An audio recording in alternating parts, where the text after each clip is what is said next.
welcome to this video in which I talk about the anomalies I've heard in ABBA's song I Am the City. In a way, it's very unfair to pick on this song because it wasn't released during their lifetime, as a group anyway. They're not dead. It's obvious really why, because it's quite a substandard song really. In particular, my main gripe about it is that the rhythm and the tempo make the lyrics very hard to discern, and also the fact that they've put all these terrible effects on the vocals, trying to keep up with the Joneses, I feel. The oohs in particular are very reminiscent of the Human League, and really I don't think it suited them as a group to be that synthy. And actually, when Chess came out, it was a much more natural sound that they returned to, even for the poppy bits.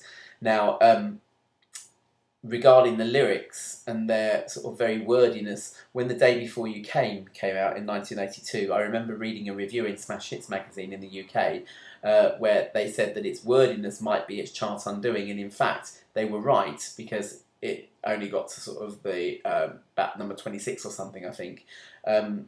And the difference though between that and I Am the City is that with the Day Before You Came, there are enough lyrical hooks so that if you start singing, you will automatically sort of remember the rest of the lyric because it flows. I don't feel that that is the same sort of quality in I Am the City, and I actually can't remember many of the words at all.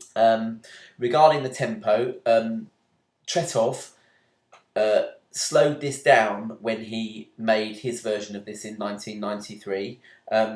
I think that must have been a conscious decision, and I think he must have made it with some sort of consultation with Bjorn and Benny.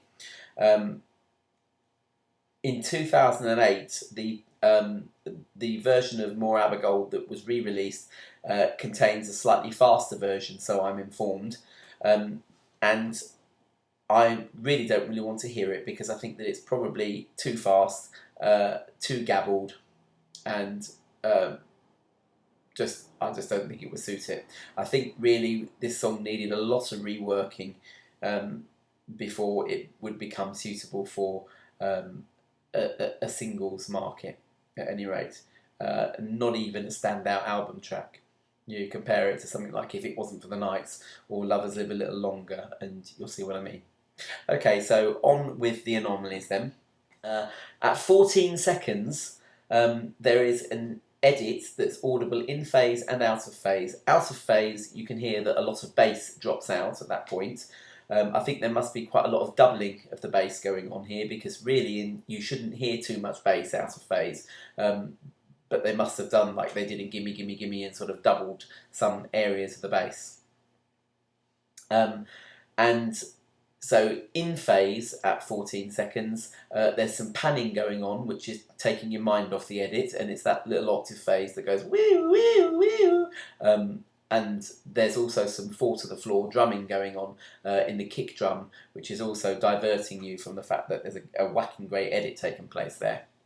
At 18 seconds, there is a sound that I'm going to christen a rattlesnake. It's not percussion because it's not in time or anything like that. It sounds like some sort of defect on the tape or something like that.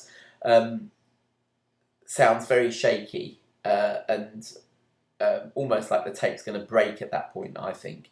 And that's heard during the word coming. Now, at 33 seconds, there's another rattlesnake then,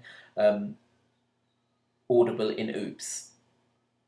Now, at 1:12, there is another rattlesnake out of phase, but in phase, the EQ dulls, and that's just at the beginning of the first chorus, so it's quite an obvious dulling there.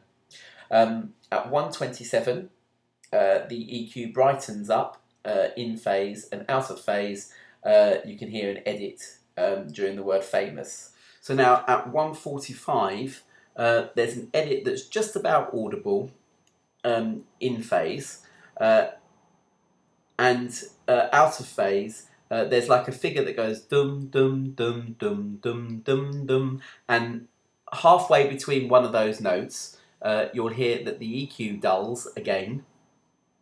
where there's been a very obvious edit just before the second verse is about to start. Now, in phase, the bass joins in late at 1:46, which it sounds like it wants to start a few seconds earlier at the beginning of that sort of vocal phrase.